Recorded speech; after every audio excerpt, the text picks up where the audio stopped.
Hello ladies and gentlemen, my name is the Faceless Strategist and welcome back to Doki Doki Literature Club. In this video, we're taking a look at the Trust Part 2 story. So let's just go ahead and begin this side story.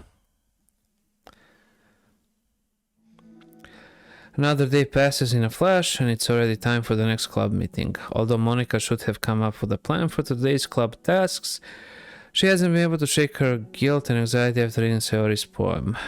I'm so stupid. How did I let myself be the center of attention?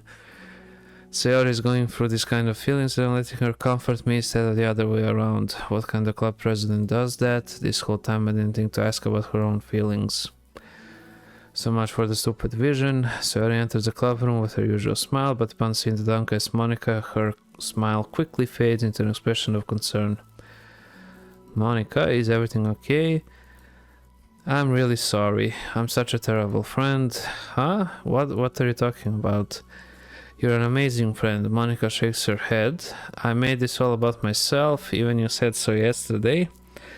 Told me that I'm trying to make the club that I needed the most, right? But my problems are so trivial compared to yours.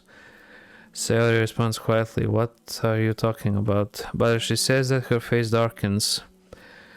Through the silence, Sayori mutters her realization. I left my folder here. Monica stares blankly ahead, unable to come up with a response. I wasn't ready to share those. Now you're worrying about me, I don't want that. But why? We're friends, right? Wordless, Sayori nods. Friends look out for each other. I want to be here for you as much as you're here for me. Now the long moment passes in silence. The air is incredibly heavy. This is different. It wasn't just about you yesterday, it was about the club. Besides, things were so happy yesterday, you don't need to do this all of a sudden. I don't want it, I like happy. So, if you do this, then you're just being selfish. Monica massages her forehead, struggling through the frustration of such a paradox. It's understandable that Sayori isn't ready to share certain things, but as unfair as it is for Monica to pry, it's also painful for Monica to force herself to ignore the needs of her friend. I'm sorry I looked. I disrespected your privacy. No, I don't blame you for looking. You would have at least needed to check if it was mine. Yeah, Monica takes a deep breath. Okay, I understand that you don't want me to worry, and I think I'll be able to put this aside so that we can move on. But can you promise me something? Promise you what? Monica pauses to collect her thoughts. This is the literature club. It's a place where people can express themselves in the ways that life normally doesn't allow them to. That's the vision. In fact, it's our vision. Right the way into your heart or whatever. So I just want you to promise me that you remember that too. Doesn't have to be right now, but I want to be here for you when you need it. I want us to be ourselves like that. She smiled gently. I'll promise if you promise. Unable to help it, Monica returns Sayori's smile. I promise. Me too. As the conversation closes, the mood in the room is lifted. With that behind them, it's time to proceed with the club activities. So, wanna teach me about poetry? Huh? But what about recruitment? It's fine, we have plenty of time for that, but right now I feel like I want to do this. I mean, I do have to fulfill my end of the promise, you know? Hey, there's no way I could say no to that. Just don't expect much. I do a lot of writing, but it's not like I'm a scholar or anything. That's fine. I think I just need like some motivation. I never know where to start when it comes to writing poems. Starting isn't so hard, you kinda just need to write down your feelings and see where it takes you. Yeah, but that wouldn't come out any good. It's not supposed to. You're gonna have to fight your perfectionist mind on this one. You can just start by writing your feelings and see what kind of things it makes you think of. And then you can turn your feelings into a little story. You can get your feelings down first and then make it sound pretty later. It's not like building a railroad where you go from one end to the other. It's more like a collage where you find all the things you want to put in and then you arrange them in a pretty way. At least that's how I do it. It's not like it's the only way. But it's a really good way not to get stuck right at the beginning. I understand. Yeah, I always get so caught up in how it sounds that I forget about what's actually important. Monica pulls out a pen and paper and starts writing. Stop being a perfectionist, you idiot. Ahaha, I'm just kidding. Monica scribbles out, you idiot, after she writes it down. No, keep it. What? Why? Are you calling me an idiot? Of course not, but the point is that you're not supposed to police your feelings, right? Be as dramatic as you want. But I was just, well, yeah. Underneath the scribble, Monica writes, you idiot. She stares at the paper. Her words stare back at her. It's kind of funny how I wrote down what I'm mad at myself for. Then I did the exact thing anyway. This is really gonna take some getting used to. I believe in you. Thanks, I do too. Me, I mean, but also you, of course. Hehehe. Monica continues the exercise, jotting down her thoughts. It's surprisingly quite a struggle to write without overthinking it. But after a while, with Saori's guidance and encouragement, Monica's sheets of paper begins to look fairly lively, prepared with all of her random thoughts. Monica looks up and down at her sheets. Gosh, I feel so tense looking at this. I hate it. But it's also kind of liberating. I can tell how hard you're trying. It makes me happy. I think you'll be good at writing poems. Don't give me too much credit. I have to try really, really hard at it. But I think it's something that I'll enjoy doing. With you. Sorry, Beams. I'll stop here, but we still have time. Let's try to work on a new flyer for the club. I won't be so picky about the language. Yay, let's do it. Monica and Saori proceed with their work. With each passing day, the two of them become more confident in the club. Not simply from the recruitment planning, but from their vision as well. As their bond strengthens, so does the essence of the literature club. Finally, they begin to truly feel it's only a matter of time before they find more members.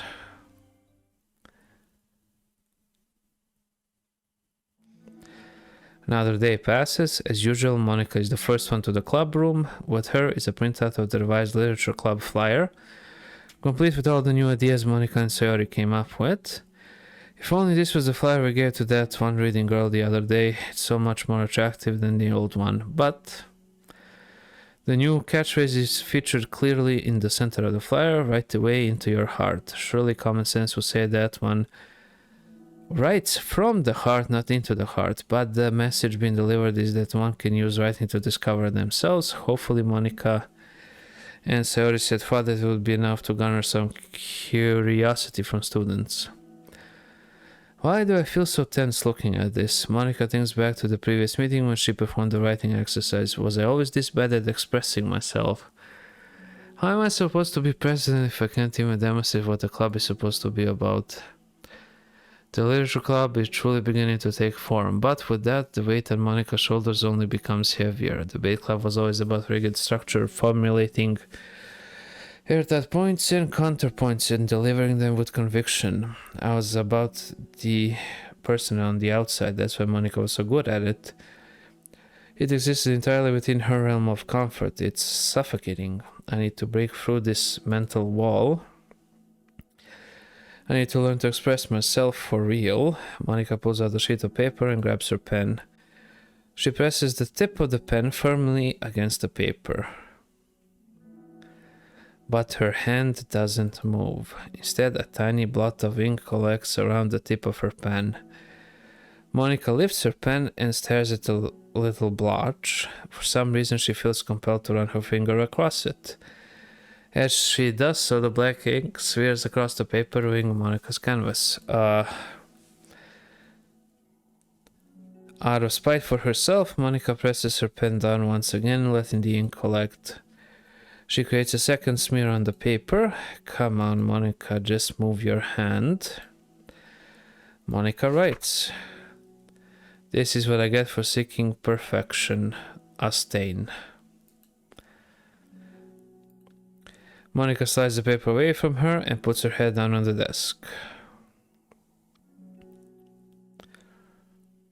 The air conditioner seems louder today. I'm here. Hi. Monica hears Saori approach her desk, then stop for a second, probably reading the piece of paper. Then she sits down in the adjacent desk. Bad day. Me too. You too? The new flyer looks so good. You've been working so hard on the club, but also something else, I think. I can't do it. I'm sorry. It's so hard to just be vulnerable. Sari takes the sheet of paper from Monica's desk. She writes something down, then stares at it for a while. Can I trust you? Of course. You can trust me with anything. Sayori gazes at Monica with sadness in her eyes. Understanding the signal, Monica takes the paper from Sayori's desk and reads it. Sometimes I want to die. Oh boy. Sayori? This is really, really hard for me. Her voice shakes, so if I can do it, then you can too. Because you're like a million times better than me. That's completely not true. Sayori takes a deep breath, trying to steady herself. That's something about me I never told anyone before. Even now my head is like screaming at me to stop. Wait, you don't have to force yourself. I mean, just because of the promise yesterday. I want to, it just feels right. I mean, maybe it's part of the reason I came to this club in the first place. This is the literature club. I trust you more than I'm scared. At those words, Monica stands up. Sorry, must have taken days to work up the courage for this. Were Monica's own futile but genuine efforts actually the push that Sayori needed?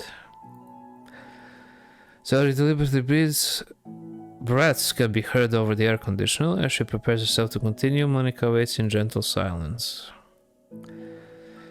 I have this problem where I get really upset when people worry too much about me. I can't control it. It's like, why waste your energy worrying about me when you can just be happy instead? So I never tell anyone about this kind of thoughts that I have. It's so much easier to just smile and help everyone else be happy. But that's terrible. That's what Monica wants to say, but she stops herself in fear of saying the wrong thing. It's just that if everyone knew about it, they wouldn't treat me the same anymore. Like whenever I'm not smiling, everyone would worry about me and ask me what's wrong. I know that because it used to be like that. Sayori pauses, seeming to recall something in the past. I just want everyone to be happy. That's the most important thing to me. Letting people look inside my head doesn't bring happiness to anyone. Sayori pauses again, her solemn expression making her look almost like an entirely different person. How did you find the courage to tell me this? You're not worried that I'll be one of those people too? I am worried. Part of me really hates myself for doing this, but another part of me I think just felt like it would be different this time. Whenever we talk about what the club is supposed to mean, I kept feeling like it was right for me to do. Especially after you've been trying so hard to express yourself too. It just made me feel like I could say it in confidence. And a friendship doesn't have to change. It's so silly, the club is only two people, but it already means this much to me. Monica feels a tightening sensation in her heart, a feeling of connection as Sayori's emotions radiate between them. Me too, I was so lost until you showed up. You're so brave, Sayori, you're so strong and brave, I don't even compare. Monica steps forward, but if nothing else, I can at least offer you some hug energy, if you'd like. Wordlessly and without a smile, Sayori rests her forehead on Monica's shoulder. Yeah, that's the thumbnail right there. Through their contact, Monica almost felt the torrent of thoughts swimming in Sayori's head. And in this moment, enchanted by the air of the club, Monica realizes that all of the days that have passed, this is the one where she really hopes that nobody new walks through the door. She speaks softly. You're like the sweetest girl I've ever met. You can say anything, I'll never judge you. I promise. Sayori's breath begins to quiver. She takes several deep breaths, trying as hard as she can to start speaking, to say the things she never once dared to say out loud. Finally, she speaks in a choked voice. I'm so worthless. I'm worthless and everybody would be better off without me. She suppresses a sob as the tears fall down her cheek. I'm just an inconvenience to everyone. I'm not good at anything, and it just feels like everyone just has to put up with me, and I hate it. I hate it. The more Sayori speaks, the more she fails to control her voice, falling victim to the overwhelming sadness clutching at her throat and chest. I don't want to have these thoughts. I want them to go away, and now I'm making you put up with me, and I just want to die. As soon as Sayori loses her composure, Monica becomes determined to keep her own. She only wants to be what Sayori needs right now, so she won't let any sadness show. Her voice comes through as soft and gentle. This isn't putting up with you, it's just being your friend. Monica offers a few words of comfort, but she knows Sayori said herself that the thoughts Sayori experiences are the ones that don't belong, and Monica can't magically make them go away. The most she can do is help Sayori battle them like any good friend would do. You have so much value to me and your other friends too. This club wouldn't have been the same without you. I really, really mean that. You coming here was the best thing that could have happened. Even if we never got any other members, I would still be happy. That's what you brought here. You brought us a vision, and you also brought happiness. And that's your favorite thing to do, right? Sayori doesn't respond, but Monica feels her gently nod. No more words are needed between them. The two share their embrace for a while longer, Monica letting Sayori take as much time as she needs. Once her breathing steadies and her sniffles fully cease, Sayori lifts her head and wipes her eyes. I guess I needed that. Some days are harder than others. Well, I'm here whenever you need me. But any other time I'll make sure things are the way they usually are. If that's what makes you happy. Thanks, you're the best. No, you are. The two exchange smiles. You know, I'm sorry to bring this up all of a sudden, but have you considered talking to a professional? Sayori nods. It's scary. Since it's always so hard to tell people. Yeah, well, of course it will always be your choice, but if you're ever looking to find the courage for it, I can do my best to help you. Thanks, I think it helps knowing that you would. Sayori suddenly yawns and stretches. Wow, that made me tired and hungry. Aha, well, I won't make you do any work today if you're not up for it. No, I want to. I mean, I can say that it's definitely one thing that makes me happy. Monica smiles, but I might want to get a snack first. All of a sudden, the sound of the door causes the them to turn their heads. The door opens halfway, then stops. A face peeks inside. A face that seems familiar. It's probably Yuri. But yeah, that's it. And we got another mail. Having run the control simulation for a while, it's evident that a certain character is missing from any mention or appearance. This makes me speculate that Monica's meddling is less clumsy than we think, because she would have had to manufacture this character herself as a way of forcing interaction between her and the user. Could that be why the character has such a limited and dissident personality traits? Or am I reading too much into this? I'll open an issue to start tracking info and observation the anomaly of this character appearing. Okay, that's interesting. I have no idea why we're getting mails. Yeah, we actually got this one over here. Okay.